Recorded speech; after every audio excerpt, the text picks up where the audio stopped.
C'est à Varsovie, capitale de la Pologne, que naît le 7 novembre 1867 Maria Sklodowska, surnommée Mania. C'est la petite dernière d'une famille nombreuse. Son père est professeur de mathématiques et de physique. Sa mère est institutrice. La petite fille est intelligente et volontaire. À l'école, elle est première partout. C'est en France que la jeune Maria va poursuivre ses études. Mais elle conservera toute sa vie son amour pour son pays natal. Plus tard, ses deux filles, Irène et Ève, parleront le polonais. Admise à la faculté des sciences de Paris, Maria, qu'on appelle désormais Marie, découvre la capitale française. Sur les 1825 étudiants inscrits à l'université, il n'y a que 23 filles. Toute sa vie, elle va lutter pour le respect de l'égalité entre les hommes et les femmes. Marie obtient son diplôme en sciences physiques, puis en sciences mathématiques. Elle travaille dans des laboratoires de recherche auprès des plus grands scientifiques de l'époque. Elle compte repartir en Pologne, mais une belle rencontre va la retenir en France. Marie fait la connaissance d'un beau et brillant chercheur, Pierre Curie. Elle tombe amoureuse du jeune homme. Peu de temps après, ils se marient à Sceaux, près de Paris, le 26 juillet 1895. En cadeau de mariage, on leur offre 2 bicyclettes, dont ils vont beaucoup profiter. 2 ans plus tard, naît leur fille, Irène, qui deviendra elle aussi une grande scientifique. Avec son époux, Marie travaille sur les propriétés magnétiques des aciers, puis se consacre à l'étude des rayons X, découverts par Röntgen, qui permettent de faire des radiographies du corps. Le couple vit pauvrement. Marie coud elle-même les vêtements de sa fille. Les 2 chercheurs aménagent un laboratoire, à la fois étable et hangar à pommes de terre, et travaillent sans relâche sur le rayonnement produit par l'uranium, sans aucune protection, car ils ne savent pas que c'est très dangereux pour la santé. Ils découvrent 2 nouveaux éléments radioactifs, le polonium et le radium, extraits d'un minerai rare, la pêche blinde. Après de longues années de recherche, c'est enfin la consécration. Marie et Pierre reçoivent le prix Nobel de physique pour leur découverte sur les radiations. La cérémonie se déroule à Stockholm, la capitale de la Suède.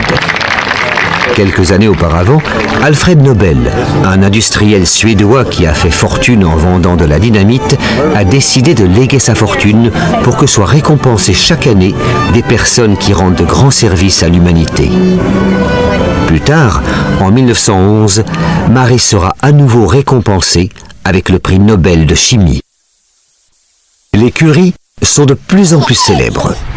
Le couple vient de donner naissance à une seconde fille, Ève. Pierre est professeur à la faculté des sciences de Paris, mais une voiture à cheval le renverse et il meurt le 19 avril 1906. Quelques jours plus tard, Marie le remplace à son poste d'enseignant.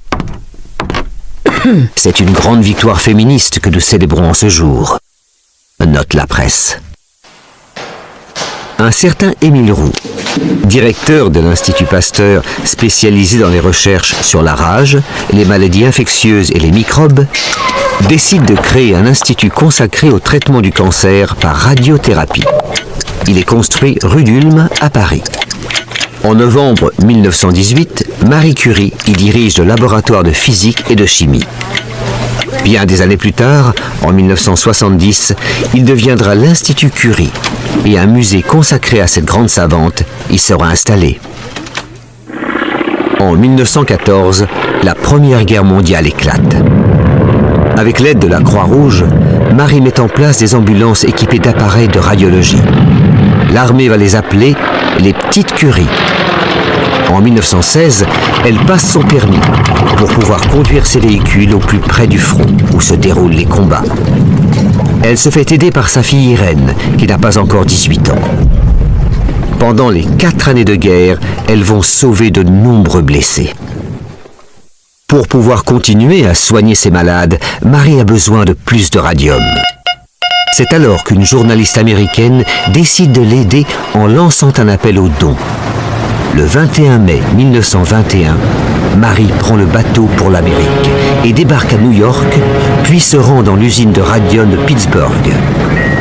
Grâce aux dons collectés, elle peut ramener à Paris le précieux minéral, bien enfermé dans une belle boîte en bois, comme un trésor.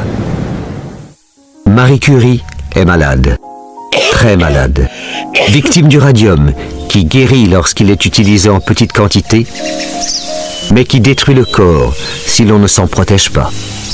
Marie n'en savait rien à l'époque. Elle part se reposer en Haute-Savoie, à Passy, face au Mont Blanc, où elle décède le 4 juillet 1934. Le 20 avril 1995, en présence du président français François Mitterrand et du président polonais Lech Walesa, les cercueils de Marie et de son époux sont transférés au Panthéon, à Paris.